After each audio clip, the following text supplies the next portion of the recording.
నమస్తే, welcome to today 18 news. Karimnagar లోని Telangana working journalist federation TWJF కార్యాలయంలో నిర్వహించిన సమావేశంలో TWJF జిల్లా అధ్యక్షుడు కె తిరుపతి రెడ్డి మాట్లాడుతూ జర్నలిస్టుల సమస్యలను వెంటనే పరిష్కరించాలని అన్నారు. తెలంగాణ వర్కింగ్ జర్నలిస్ట్ ఫెడరేషన్ నియోజకవర్గ కమిటీలను వేయడం జరిగింది. నియోజకవర్గ స్థాయి కమిటీ మీటింగ్ ఈరోజు నిర్వహించడం జరిగింది. భవిష్యత్ కార్యక్రమాలపై సమీక్ష నిర్వహించడం జరిగింది.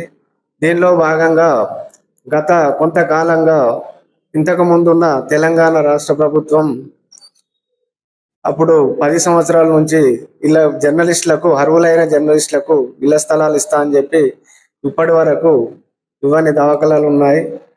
అంతేకాకుండా ఇప్పుడు కొత్తగా వచ్చిన కాంగ్రెస్ ప్రభుత్వం కూడా జర్నలిస్టులకు ఇళ్ల స్థలాలు ఇస్తామని చెప్పింది. అయితే 3 నెలలు అయింది. దీనిలో భాగంగా ఏంటంటే ఎన్నికల దృష్ట్యా ఇవ్వకపోవడం వల్ల కూడా ఇంకో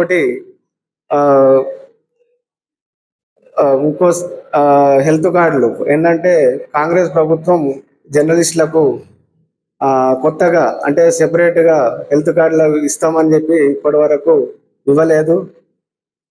కేంద్ర ప్రభుత్వం గతంలో రైల్వే పాసులపై రాయితీ కూడా నిషేధించింది.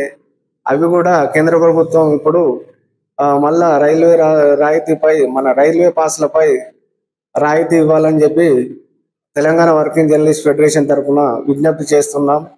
కాంగ్రెస్ గవర్నమెంట్ ఇప్పుడున్న కాంగ్రెస్ ప్రభుత్వం కాబట్టి అన్ని వర్గాలను ఆలోచిస్తుంది కాబట్టి 4th ఎస్టేట్కు జర్నలిజం పట్ల అవగాహన ఉన్న ప్రభుత్వం కాబట్టి ప్రతి వర్క్ చేస్తున్న అంటే పరిలో ఉన్న వర్కింగ్ జర్నలిస్టుల అందరికీ నివేశన స్థలాలతో పాటు హెల్త్ కార్డులు, అంతేకాకుండా రైల్వే రాయితీ ఇవ్వాలని చెప్పి తెలంగాణ వర్కింగ్ జర్నలిస్ట్ ఫెడరేషన్ తరఫున విజ్ఞప్తి చేస్తున్నాం. Kommera Tirupati Reddy, Telangana working journalist federation Karimnagar జిల్లా అధ్యక్షుడు.